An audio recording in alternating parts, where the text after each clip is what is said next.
ಎಲ್ಲರಿಗೂ ನಮಸ್ಕಾರ. ಇನ್ನೇನು ಏಪ್ರಿಲ್ ಮೇ ಟೈಮ್ನಲ್ಲಿ ಜಾತ್ರೆ ಕೋಲ ನೇಮಗಳು ನಮ್ಮ ಕರಾವಳಿಯಲ್ಲಿ ಸರ್ವೇ ಸಾಮಾನ್ಯ. ಆಗ ಬೆಳಗಿನ ಬ್ರೇಕ್ಫಾಸ್ಟ್ ನಾವು ಹೆಚ್ಚಾಗಿ ಮನೆಗಳಲ್ಲಿ ಇಡ್ಲಿಯನ್ನು ಹೊಯ್ತಾ ಕೂತ್ಕೊಳ್ಳೋದಿಲ್ಲ. ಆಗ ಏನು ಮಾಡ್ತೇವೆ ಹೇಳಿದರೆ, ಸಾಫ್ಟ್ ಸಹ ಬೇಕು ನಮಗೆ ಇಡ್ಲಿ, ಬಟ್ ಪಕ್ಕ ಆಗಬೇಕು. ಹಾಗಿರುವಾಗ ನಾವು ಬಾಳೆ ಎಲೆಯನ್ನು ಈ ಲೋಟಗಳ ಒಳಗೆ ಇಟ್ಟುಕೊಂಡು ಒಂದು ಸೊಗಸಾದ ಒಂದು ಸಾಫ್ಟ್ ಮಲ್ಲಿಗೆಯ ಥರದ ಇಡ್ಲಿ ಅಥವಾ ಗುಂಡ ಅಥವಾ ಮೂಡೆ ಅಂತ ಸಹ ಕರೀಬೋದು. ಅದನ್ನು ಆಮೇಲೆ ಮೂಡೆ ಎಲೆಯಲ್ಲಿ ಮಾಡೋದಲ್ಲ, ಬಾಳೆ ಎಲೆಯಲ್ಲಿ ಮಾಡುವಂಥದ್ದು.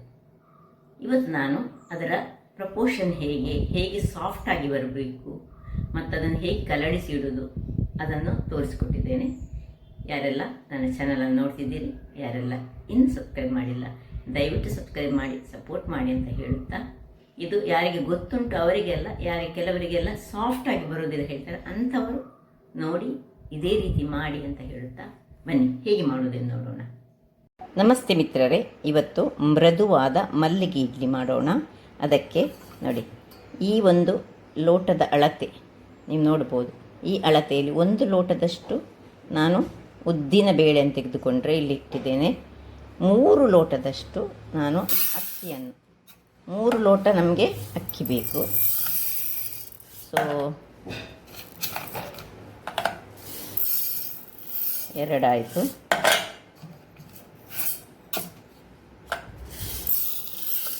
ಮೂರು ಲೋಟ ಅಕ್ಕಿ. ಸೊ 3 ಲೋಟ ಅಕ್ಕಿಗೆ 1 ಲೋಟದಷ್ಟು ಈ ಲೋಟ ಅಳತೆಯಲ್ಲಿ, ಯಾವುದೇ ಲೋಟ ನೀವು ತೆಕ್ಕೊಂಡ್ರು ಸಹ 1 ಲೋಟ ಉದ್ದಾದರೆ 3 ಲೋಟ ಅಕ್ಕಿಯನ್ನು ತೆಗೆದುಕೊಳ್ಬೇಕು. ಮತ್ತು ಇದರಲ್ಲಿ 1 ಚಮಚದಷ್ಟು ನಾವು ಇದಕ್ಕೆ, ಈ ಚಮಚದಲ್ಲಿ 1 ಚಮಚದಷ್ಟು ಈ ಸಾಬುದಾನ ಇಷ್ಟನ್ನು ತೆಗೆದುಕೊಂಡು ಎಲ್ಲವನ್ನು ಸಹ ಚೆನ್ನಾಗಿ ತೊಳೆದುಕೊಂಡು ಒಂದು 6 ಗಂಟೆಗಳ ಕಾಲ ನೆನೆ ಹಾಕೊಳ್ಳೋಣ. ನಾವು ಇದನ್ನು ಎಲ್ಲವನ್ನು ಸಹ ತೊಳೆದುಕೊಂಡು ಎರಡನ್ನು ಸಹ ಚೆನ್ನಾಗಿ, ಈವನ್ ಸಾಬುದಾನ ಸಹ ಹಾಗೆ 1 ಬಾರಿ ತೊಳೆದುಕೊಂಡು ಮತ್ತೆ ಅದನ್ನು ಚೆನ್ನಾಗಿ ಒಂದು 6ರಿಂದ 8 ಗಂಟೆಗಳ ಕಾಲ ನೆನೆ ಹಾಕೊಳ್ಳೋಣ. ಆಮೇಲೆ ಏನು ಮಾಡೋದನ್ನು ನೋಡೋಣ. ಮಿತ್ರರೇ, ಇಲ್ಲಿ ನೋಡಿ, ಎಲ್ಲ ಒಳ್ಳೆ ನೆಂದಿದೆ. ಇದನ್ನು ಸಾಧಾರಣ 8 ಗಂಟೆಯಷ್ಟು ನಾನು ಬೇರೆ ಅದೇ ಈವನ್ನ ಈ ಸಾಬುದಾನ ಹೇಗೆ ನೆಂದಿದೆ ನೋಡಿ ಅಂತ ಮುಟ್ಟಿದರೆ ಹೀಗೆ ಆಗ್ತದೆ. ಈಗ ಇದನ್ನು ಮೊದಲಿಗೆ ನಾವು ಈ ಒಂದು ಗ್ರೈಂಡರ್ನಲ್ಲಿ ಸಾಬುದಾನವನ್ನು ಹಾಕ್ಕೊಳ್ತಿದ್ದೇನೆ. ಅದರ ನೀರಿನೊಟ್ಟಿಗೆ ಹಾಕಿದ್ದೇನೆ. ಒಂದು ಸರ್ತಿ ಇದನ್ನು ಸುರಿಗೆ ಒಂದು ಗ್ರೈಂಡ್ ಮಾಡ್ಕೊಳ್ತೇನೆ.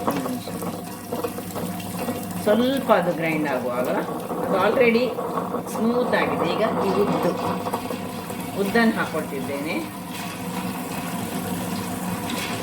ಉದ್ದು ತುಂಬ ನೀರು ಹಾಕ್ಕೊಳ್ಬಾರ್ದು. ಈ ಚೆನ್ನಾಗಿ ತೊಳೆದ್ರೆ ಈ ಉದ್ದಿನ ನೀರನ್ನೇ ನಾವು ಯೂಸ್ ಮಾಡ್ಕೊಳ್ಬೋದು ಬೇಕಿದ್ದರೆ. ಈಗ ಒಮ್ಮೆಗೆ ಹಾಕ್ಕೊಳ್ಬೇಡಿ, ಹೆಚ್ಚು ನೀರು ಹಾಕಿ ಮಾಡಬಾರ್ದು. ಹೆಚ್ಚು ನೀರು ಹಾಕಿದರೆ ಅದು ಒಳ್ಳೆ ಫ್ಲಫಿಯಾಗಿ ಬರುವುದಿಲ್ಲ. ಅದರಿಂದಾಗಿ ಹದಾದಲ್ಲಿ ನೀರು ಹಾಕ್ಕೊಳ್ಬೇಕು. ಒಳ್ಳೆ ಫೈನಾಗಿ ಈಗ ಗ್ರೈಂಡ್ ಮಾಡ್ಕೊಳ್ತೇನೆ. ವೀಕ್ಷಕರೇ, ಇಲ್ಲಿ ನೋಡಿ, ಇಷ್ಟು ಫೈನಾಗಿ ನಾವು ಗ್ರೈಂಡ್ ಮಾಡಿಕೊಳ್ಬೇಕು. ಈಗ ಇದನ್ನು ಚೆಕ್ ಮಾಡೋದು ಹೇಗೆ ಹೇಳಿದರೆ, ಇದು ಆಯ್ತಾ ಇಲ್ವಾ ಹೇಳಿ, ಈಗ ಒಂದು ನೀರಿನ ಬೌಲಲ್ಲಿ ತಗೊಂಡು ಇದು ಒಂದು ಸ್ವಲ್ಪ ಹಾಕಿದರೆ ಇದು ಹೇಗೆ ಆಗಬೇಕು ಹೇಳಿದರೆ, ಇದು ಮುಳುಗಬಾರ್ದು, ಹೀಗೆ ತೇಲ್ಬೇಕು.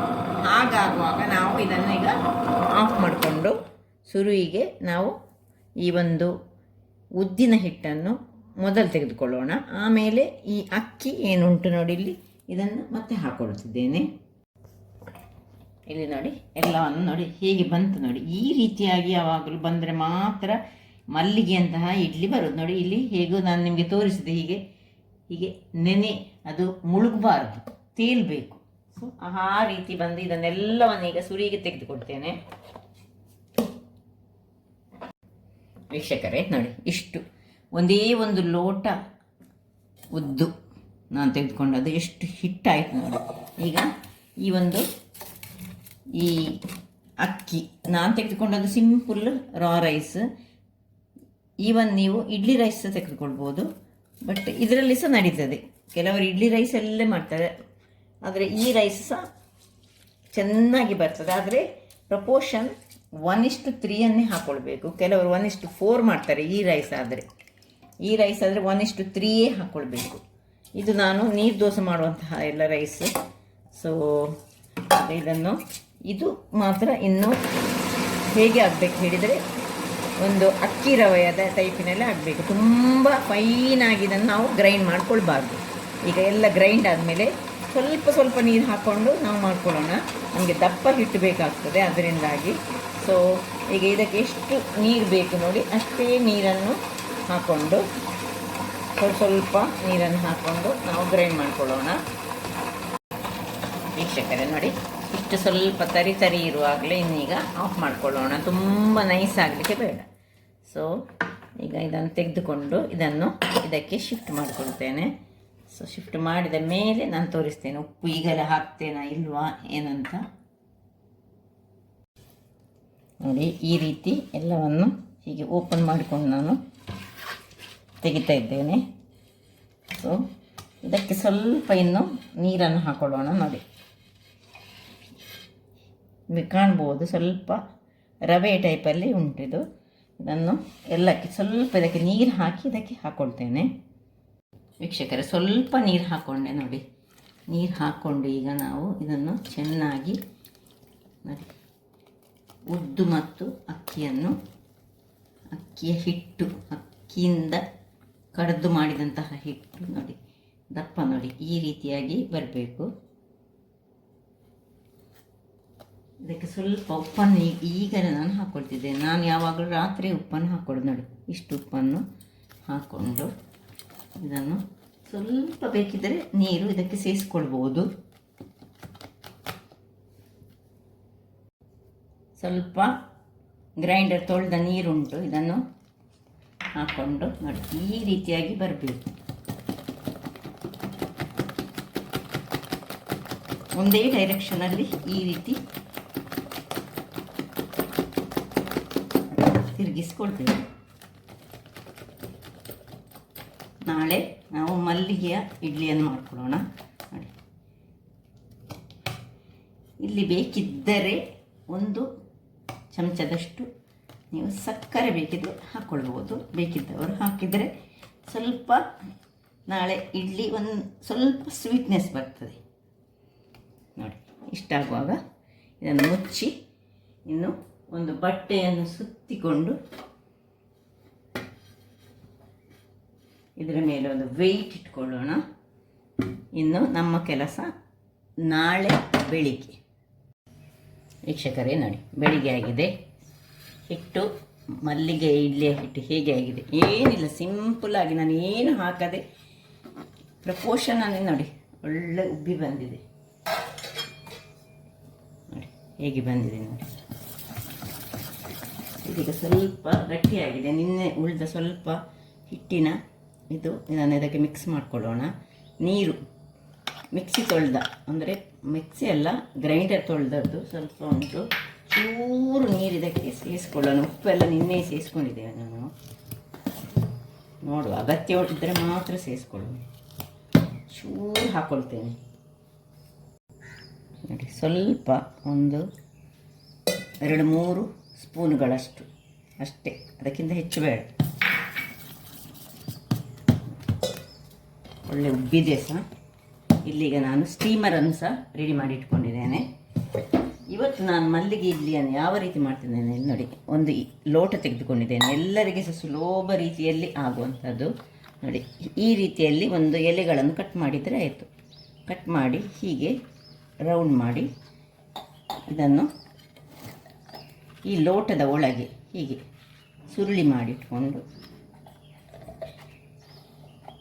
ಹೀಗೆ ಇಟ್ಕೊಳ್ಳೋದು ಕಾಣ್ಬೋದು ನಿಮಗೆ. ಒತ್ತಿ ಇಟ್ಕೊಂಡ್ರೆ ಆಯಿತು. ಒತ್ತಿ ಇಟ್ಟುಕೊಂಡು ನೋಡಿ, ಎಲ್ಲವನ್ನು ಸಹ ನಾನು ಅದೇ ರೀತಿಯಲ್ಲಿ ರೆಡಿ ಮಾಡಿದ್ದೇನೆ ನೋಡಿ. ಇಷ್ಟು ದೊಡ್ಡ ಎಲೆ ಸಾಕಾಗ್ತದೆ ನೋಡಿ. ಎಲ್ಲ ಕ್ಲೀನ್ ಇರಬೇಕು. ಹೀಗೆ ಇದನ್ನು ಸುರುಳಿಗಳಾಗಿ ಮಾಡಿಕೊಂಡು ಇದರೊಳಗೆ ಹಾಕ್ಕೊಳ್ಳೋದು, ಮತ್ತು ಸ್ವಲ್ಪ ಅಗಲಕ್ಕಾಕಿ ಇದನ್ನು ಮಾಡೋದು. ಈ ರೀತಿ ಬರಬೇಕು, ಕವರ್ ಆಗಬೇಕು. ಏನು ಕಟ್ಟಲಿಕ್ಕಿಲ್ಲ, ಇದು ಮಾಡಲಿಕ್ಕಿಲ್ಲ.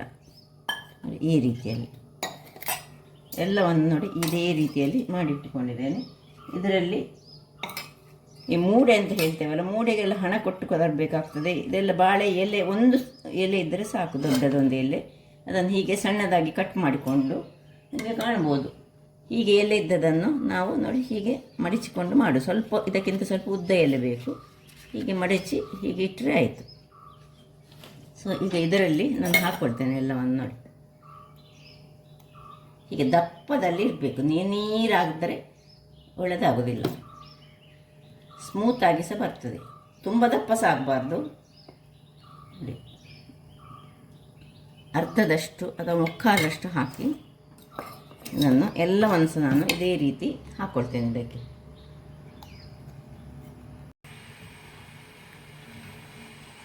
ವೀಕ್ಷಕರೇ ನೋಡಿ, ಎಲ್ಲ ರೆಡಿ ಆಯಿತು. ಈಗ ಇಲ್ಲಿ ಸ್ಟೀಮ್ ಸಹ ಬರ್ತಾ ಉಂಟು. ಇದರ ಒಳಗೆ ಹೀಗೆ ನಿಮಗೆ ಕಾಣ್ಬೋದು ಯಾವ ರೀತಿಯಲ್ಲಿ ನಾನು ಮಾಡಿರ್ತೇನೆ ಅಂತ. ಒಂದೊಂದಾಗಿ ಇಟ್ಕೊಳ್ಳೋಣ.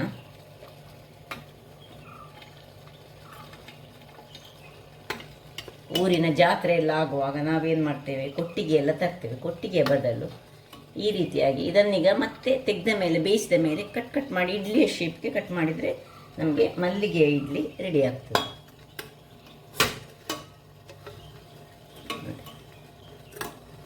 ಇನ್ನೊಂದು ನಡುವಲ್ಲಿ ಇಟ್ಕೊಳ್ಬೋದು.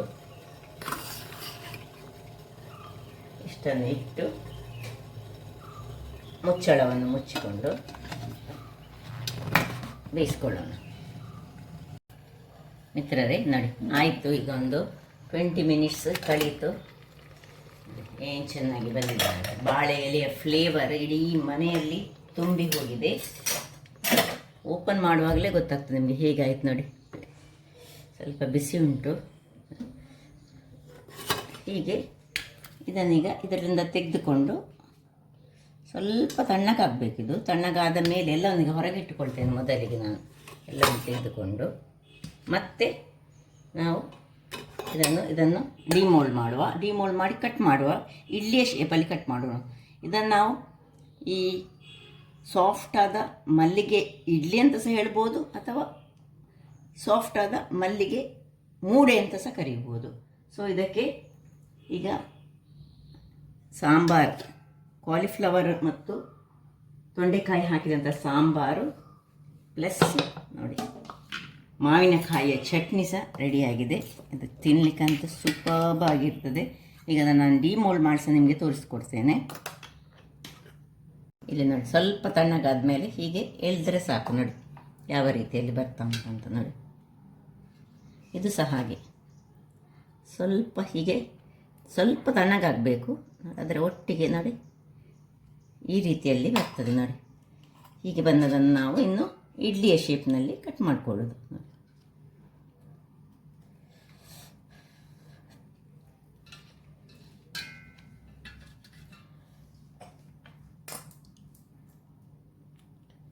ಸಾಫ್ಟಾಗಿ ಬಂದಿದೆ. ಸ್ವಲ್ಪ ಬಿಸಿ ಉಂಟೀಗ.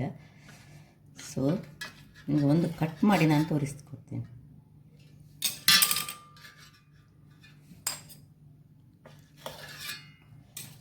ತುಂಬ ಬಿಸಿಯಾದ ಕಾರಣ ಸ್ವಲ್ಪ ತಣ್ಣಗಾಗಬೇಕು ನೋಡಿ.